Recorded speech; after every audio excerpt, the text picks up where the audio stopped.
Las enfermeras se aseguraron que me bebía el LSD a las 9 en punto. No me quitaron el ojo de encima hasta que no me terminé la copita con el líquido mezclado con agua. Me tumbé en la cama de mi habitación de hospital y me extrajeron una muestra de sangre del brazo. 3 horas más tarde, cuando había alcanzado la altitud de crucero, mi asistente poco a poco me animó a pensar en mi problema relacionado con el trabajo. Durante las pruebas psicométricas y valoraciones de personalidad que habíamos completado antes del trip, se nos había pedido que describiéramos nuestros problemas con todo lujo de detalle, esos nudos que nos impedían avanzar en nuestras investigaciones.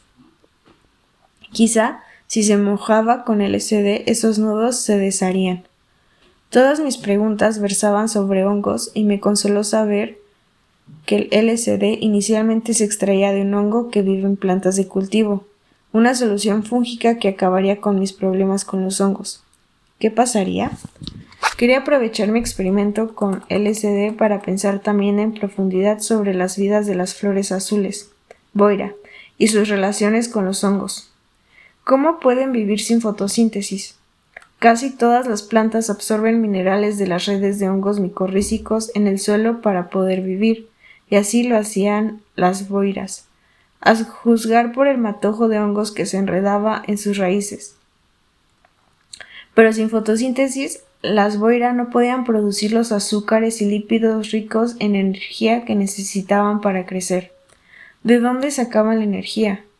¿Podían estas flores sustraer sustancias a otras plantas verdes a través de las redes fúngicas? De ser así, ¿las boiras ofrecían algo a cambio a sus socios fúngicos o eran meros parásitos, hackers de la Wood Wide Web? Tumbada en la cama de hospital y con los ojos cerrados, me preguntaba cómo se vive siendo un hongo. Me visualicé bajo tierra, rodeado por brotes que crecían entrelazados entre sí, bancos de animales globulares pastando raíces de plantas y su premura, pastando el salvaje oeste del suelo. Todos esos bandidos, forajidos, llaneros solitarios, jugadores de dados. El suelo eran vísceras destripadas sin horizonte, digestión y detritos por doquier, rebaños de bacterias surfeando sobre olas con cargas eléctricas, sistemas climatológicos químicos, autopistas subterráneas, viscoso abrazo infeccioso, furioso contacto íntimo por todos lados. Al seguir la hifa de un hongo hasta una raíz cavernosa, me quedé estupefacto por el refugio que me ofrecía. No había apenas otros tipos de hongos ahí, y por supuesto ni rastro de gusanos e insectos. Había menos frenesí. Era un oasis de paz por el que pagaría si pudiera. Quizá fuera eso lo que las flores azules ofrecían a los hongos a cambio de su sustento nutricional, un refugio frente a la tormenta. No reivindicó la validez fáctica de dichas visiones. Son, en el mejor de los casos, verosímiles y en el peor un delirante disparate. Ni tan siquiera erróneas. Bien que mal, aprendí una lección valiosa. La manera en la que me había ido acostumbrado a pensar en los hongos traía consigo interacciones abstractas entre organismos que, en realidad, parecían los diagramas que los maestros de escuela dibujaban en la pizarra. Entes semiautomáticos que se comportaban según la lógica de un Game Boy de principios de la década de 1990. Sin embargo, el LSD me obligó a admitir que tenía imaginación y ahora veía a los hongos de otra manera. Quería entenderlos y no reducirlos a mecanismos de marcas, giros y pitidos, como siempre hacíamos.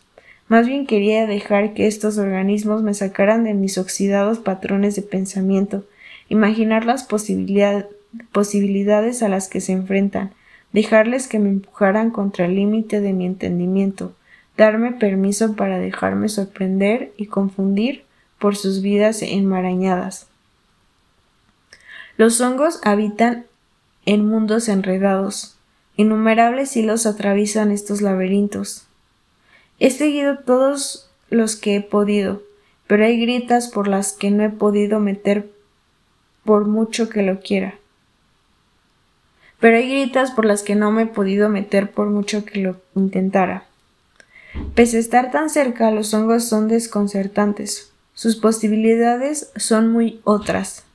¿Debería esto ahuyentarnos? ¿Es posible que el ser humano, con su cerebro y cuerpo animal, con su lenguaje, aprenda a entender semejantes organismos tan distintos? ¿Cómo nos cambiaría el proceso?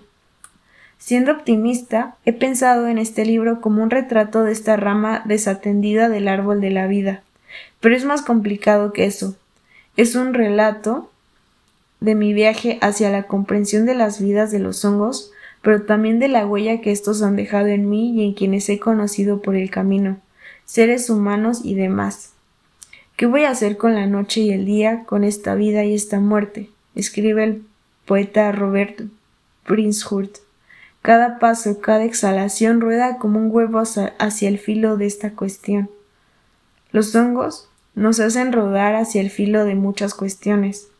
Este libro es el fruto de mi experiencia intentando dilucidar algunos de estos filos. Mi exploración me ha obligado a reconsiderar casi todo lo que sabía: evolución, ecosistemas, individualidad, inteligencia, vida. Ninguna es como creía que eran. Espero que este libro flexibilice algunas de tus convicciones, tal y como los hongos han flexibilizado las mías.